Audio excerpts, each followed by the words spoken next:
Il a décidément fort à faire avec les membres de son gouvernement ou ceux qui en faisaient partie il y a encore peu de temps.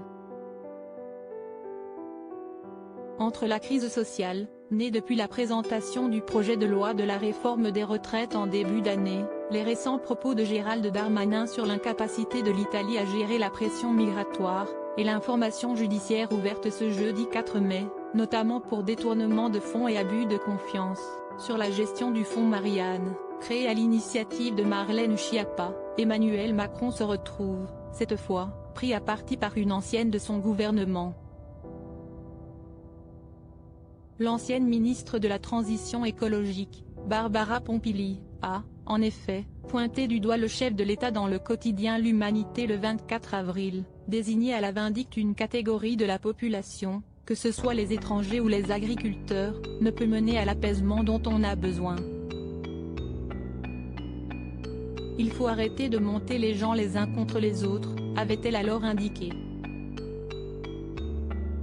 Des propos qui auraient passablement agacé le président. Ce dernier aurait même déclaré, selon le Canard enchaîné du 26 avril, « Quand elle n'a pas ce qu'elle veut, elle mord. Et elle espère qu'on lui paiera le prix pour avoir la paix. »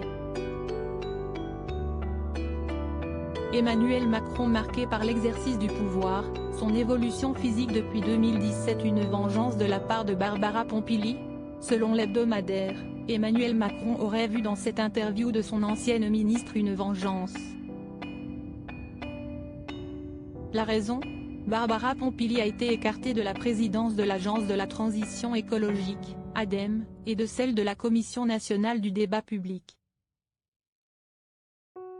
Celle qui vient de quitter le groupe Renaissance à l'Assemblée nationale, tout en y restant apparentée, avait aussi indiqué dans l'Humanité que la pratique verticale du pouvoir, d'Emmanuel Macron, note de la rédaction, est un danger pour la démocratie, et que ce dernier ne devait pas oublier pourquoi il a été élu et dans quel contexte.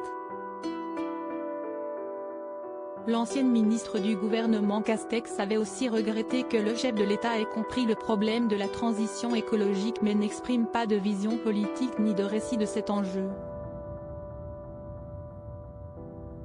Probablement pas de quoi adoucir ses relations avec un Emmanuel Macron plus qu'irrité par ses propos. Article écrit en collaboration avec 6 médias Crédit Photo, Dominique Jacovide.